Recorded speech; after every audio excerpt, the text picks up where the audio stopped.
Ever get that feeling like, whoa, people around the world understand life so differently? Like the universe, everything, right? It's wild to think about what happens when those different worldviews, kind of bump into each other. Yeah, for sure. It's that point of contact, that clash or merging of belief systems that we're really diving into today. We're going deep on traditional religions, especially in the African context, and we've got some awesome research to guide us. Yeah, we've got a whole stack of research that digs into like the core of those traditional beliefs and, get this, looks at what goes down when they encounter outside influences, like Christianity coming in. We're aiming to paint a clear picture of those core beliefs and then unpack how those interactions played out. And to really set the stage, check out this observation from Thomas Walbank back in 1956. He talked about the modern African as this person caught between two worlds. Like, on one side, you've got their ancestral traditions, the familiar stuff, and then on the other side, bam, the gospel comes in, along with European culture. That image of being stuck between those worlds, it totally captures the main thread we're pulling on today. Okay, so jumping right in.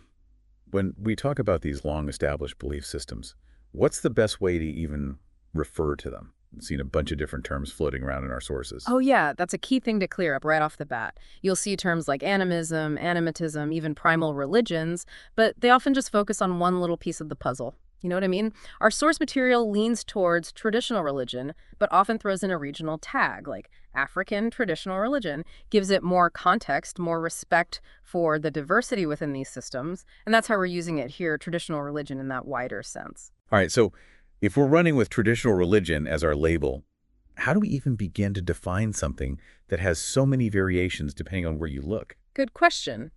One solid starting point, which our source gives us, is beliefs and practices associated with the supernatural. Simple, but it gets the ball rolling. What's really mind-blowing is how complex it is to study religion, You can't just slap one framework on it and call it a day. Like, those attempts to create neat little evolutionary models of religion, they totally miss the depth and the sophistication of these traditional systems. It's not this one's more primitive than that one kind of deal, right? Nope, not at all. As Turner points out, religion is this dynamic back and forth between what folks see as transcendent, that stuff that goes beyond our everyday experience, and how humans respond to that. It's how we create meaning, grapple with the big questions, find answers through revelation, all that. Okay, so we're looking at traditional religions as these complex systems wrestling with the supernatural. Yeah. What are some big themes or characteristics we see popping up, especially when we zoom in on the African traditional worldview? Okay, one that really jumps out is this idea of a unified cosmology. You know how some Western thought creates this hard line between the natural and the spiritual? Well, here they're totally intertwined, interwoven, the interplay between people, animals, even inanimate objects. It's real, it's active, constant. It's like the whole physical world is pulsing with this energy, both personal and impersonal. This reminds me of that life force or soul stuff that our sources mentioned. Does that fit into this unified view? Absolutely. They believe this life force concentrates in certain folks, like powerful leaders, respected elders, but also in objects, like charms, sacred items, and of course in the gods themselves. And because everything's connected, the spirit world isn't off in some distant realm. It's right here, in constant, tangible communication with the human world. This belief in a pervasive life force might also be why there's such deep reverence for nature and the environment woven into many of these traditions. So even something we might see as a totally natural event could have a deeper religious meaning for them. You got it. A sudden gust of wind, an animal acting strange, these could be seen as signs, messages from the spirits, the gods, the ancestors. They believe they're actively involved in daily life, shaping everything. Good luck, bad luck, health, sickness, birth, death, all viewed through the lens of the spirit world and its influence. Wow, so they must feel this constant need to engage with the spiritual, not just on holidays or special occasions. Totally. In this context, religion becomes almost like a tool, a practical technique for procuring the best advantage in the power struggle in the spirit world, as Nita and Smalley put it. They see life as being shaped by these spiritual powers and their religious systems, all those rituals, sacrifices, prayers. It's about navigating those forces, influencing them for their own good, for protection, for success.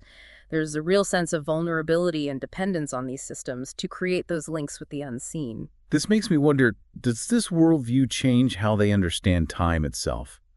Our sources dive into this, specifically within Beattie's work. How does their concept of time differ from a more, Western linear view? This is a fascinating point. So, Mbidi argues that traditional African thought doesn't see time as a straight line, like the past leading to the present and then stretching into a distant future, which is how the West, heavily influenced by Judeo-Christian thought, often sees it. Instead, they experience time as moving toward the realm of the ancestors. So the past holds more weight than the future. It's not that simple. Think of it as two-dimensional, as Mbidi describes it. They have this deep, rich past, a vibrant present, but the future, like the distant future in the Western sense, is almost non-existent.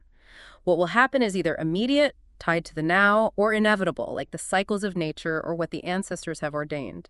Anything beyond that is almost outside the realm of what they consider time.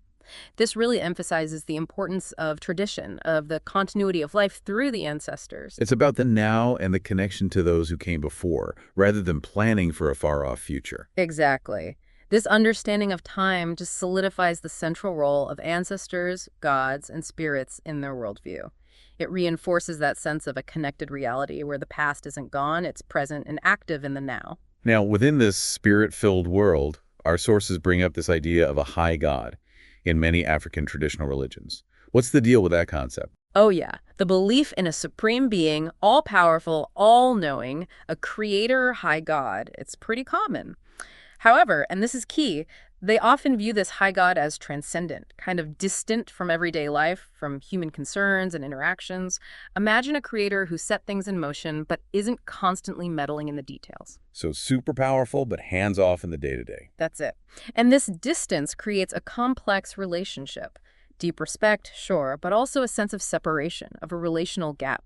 Our sources mention the Zulu sky god. Despite his power, his interactions with humans are limited, even unpredictable at times. And as Gemin highlights, in African traditional religion, this supreme being is seen as unique, set apart from the other spirits and deities that are more involved in human affairs. This distance might explain why they direct most of their prayers and rituals to those more accessible spirits and ancestors. Okay, but if they see this high god as the source of all power, the good and the bad, do they ever appeal to him for help, for justice? Sometimes, especially in times of extreme crisis or when seeking ultimate justice, they believe he can set things right, maybe through big natural events. But the more immediate connection to spiritual power, to authority, often comes through figures like the village chief or elder. They're seen as having a direct link to the high god's power, or as representing the community before the divine. What's really intriguing is the discussion in our sources about whether this high god concept, as we understand it today, might have developed alongside or even after the introduction of other religious ideas, like maybe the original focus was more on ancestor veneration and the authority of local leaders. That example of the Bafut people in Cameroon, where traditionally they focused on the fawn, their chief, and ancestor worship, but then maybe later developed a high god concept, that illustrates this point really well. Right, where the source suggests their high god idea might be a more recent thing compared to their super old traditions around their chief and ancestors. Exactly. So while the high god concept is definitely there in many traditions, the everyday engagement with the spiritual happens at a more immediate level, with those spirits of the dead and the localized deities. Let's dig into that spirit world a bit more. Our sources talk about how, when things go wrong, traditionalists often consult diviners. What's their role, and what kind of spiritual landscape are they dealing with? I'm picturing it like this. If someone gets sick, crops fail, or there's some bad luck, they turn to the diviner. The diviner's like an interpreter, right? Looking for signs, omens to figure out what's off balance in the spirit world, and then suggesting how to fix it, restore harmony. That's a good way to see it. They're seeking insight into that unseen realm. Our sources break down spirits into two main camps: the living dead, those who've passed on but are still remembered, and all those other spirits that inhabit nature, like rivers, trees, rocks. The living dead, that's a powerful term. It implies that they're still present, still influencing things. It's a core concept. As long as the living remember them, ancestors aren't truly gone. They're active, personal beings deeply involved in the lives of their descendants. That's why showing respect, offering remembrance through rituals and offerings, it's also vital, especially during those major life events. Those transitions like birth, coming of age, marriage, death, They see those as moments where the living dead play a crucial role, guiding the living through those rites of passage. So they're not just figures from the past, they're actively participating in the present. Exactly. And alongside those ancestral spirits, you've got this whole other world of spirits tied to nature, those dwelling in specific rivers, those venerated trees, particular rock formations. It's a rich and complex spiritual ecosystem. And navigating that ecosystem, you've got different religious specialists like priests who oversee rituals, prophets who deliver messages, and shamans who often have a more direct, trance-like connection with the spirit world. But it's not all sunshine and rainbows, right? Our sources mention malevolent rituals, witches, sorcerers. Sounds like there's this constant awareness of potential spiritual danger. Oh yeah, there's this deep-seated awareness of the potential for negative influence from the unseen world. Witches are often thought to have this inherent evil power, sometimes even unconscious, while sorcerers deliberately tap into destructive spiritual forces through spells and rituals. This creates a real sense of vulnerability, this need for constant vigilance, for protective measures against those negative spiritual influences. It might be amulets, charms, or specific things you avoid doing to stay safe. So we've got this intricate world of traditional African religions, and then Christianity arrives. It wasn't just a peaceful exchange of ideas, was it? Our sources talk about the impact of cultural colonialism. It was way more complicated and often really difficult. When the missionaries, explorers, and colonial administrators showed up, they brought this baggage of cultural dominance, whether they intended to or not. This led to some serious clashes, disruptions in their social structures, and a growing sense of insecurity around their own culture. Their traditional ways, their beliefs were challenged, sometimes mocked, even suppressed, all in favor of these new Western norms and the Christian faith. And this created tension, right? A kind of spiritual and cultural pushback. Our sources call this the rise of new religious movements in sub-Saharan Africa. Exactly. These movements, and they come in all shapes and sizes, independent churches, syncretistic groups, even some that might be considered cults, they can be seen as a direct response to that encounter with Christianity. And in some areas, with Islam too, often they spring up from this perceived clash between the introduced faith and their deeply held traditional values and worldviews. What ties these new religious movements together? I mean, they seem pretty diverse. For sure, there's a lot of variety, but there are common threads. They often share things like a belief in a new divine revelation or a fray take on existing scriptures. They develop their own ways of worshiping, praising, and there's this big focus on seeking blessing, spiritual power to address the specific needs and challenges of their communities. The question our source brings up is crucial. Did the way Western missionaries presented Christianity actually contribute to the birth of these movements? Like, did they miss the mark by not engaging with the existing spiritual frameworks? That's a huge question. How might their presentation of Christianity have played a role? One major difference they highlight is the contrast between those primal religions, which are often myth-based, rooted in oral tradition, and have a cyclical view of time, versus those big, history-anchored universal religions like Christianity, which hinge on specific historical events and a linear timeline. That can lead to totally different ways of understanding truth. More intuitive, experiential in traditional religions versus a more rationalistic, text-based approach in Western Christianity.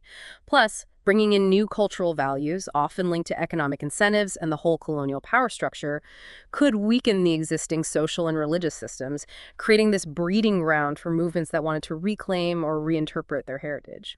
And what's really striking is how persistent these movements are. They didn't just fade away. So it wasn't just a knee-jerk reaction. It speaks to a deeper need that wasn't met by those imported versions of Christianity. Right. Some folks who had accepted Christianity felt this disconnect because that westernized form didn't line up with their traditional understanding of the world, especially when it came to how they view the spirit world and explanations for misfortune.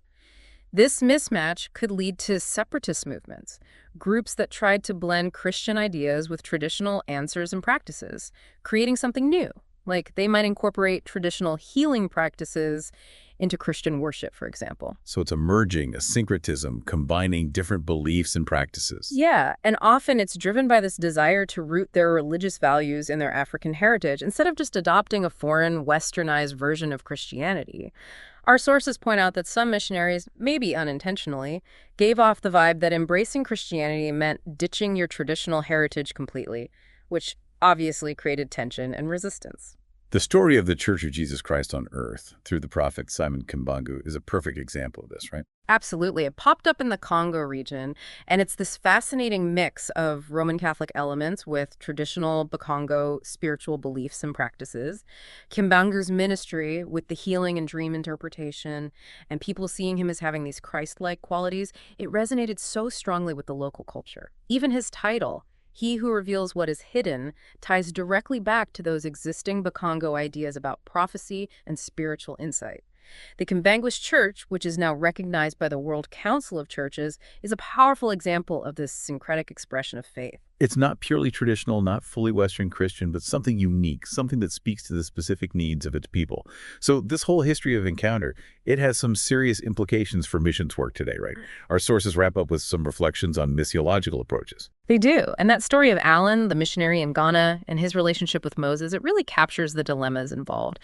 Moses is torn between those ancestral rights and his Christian faith, and he feels like Christianity has chipped away at his cultural identity. It highlights the real complex tensions that missionaries face. If they ignore these deep-rooted cultural and spiritual values, it can cause major problems, even splits within the church. So how can missionaries navigate this tricky landscape better? And BT suggests that traditional African religiosity, with its existing belief in a spiritual realm and a creator god, could actually be a foundation, a starting point for sharing the Christian message. But Turner points out that there's no one-size-fits-all response. Some reject it outright, others embrace it fully. And then there's that blending we discussed, those new religious movements, which create a whole new set of challenges for missions. The big takeaways from our sources are the need for clear, cross-cultural communication, a genuine respect and understanding of the local worldview, authentically living out the gospel, and carefully translating those biblical and theological truths so they make sense within that cultural context. It sounds like directly engaging with those relevant spiritual issues, especially how they understand spiritual power and the potential for misuse, is absolutely critical for making a real impact. That's it. It's about acknowledging their existing spiritual landscape, understanding the nuances, and finding ways to connect the core message of the gospel to those deeply held beliefs and practices, not just trying to wipe them out and replace them with something else. So, as we wrap up this deep dive, we've explored the complex world of traditional religions, particularly in Africa, highlighting their unique views on the spirit world and time. We also looked at those messy interactions that happen when these systems meet up with external faiths, like Christianity, leading to challenges, but also to the birth of those new, vibrant religious expressions as people try to reconcile their cultural heritage with new spiritual understanding. And that brings us to a final thought for you to chew on. In our increasingly interconnected world, how can we approach those ongoing conversations between different belief systems with more understanding and empathy? What can we learn from all this about the importance of really appreciating the fundamental beliefs that shape different cultures and worldviews? Definitely food for thought. Hmm. Thanks for joining us on this deep dive, everyone. We hope it's given you some fresh insights into the fascinating world where faith and culture collide.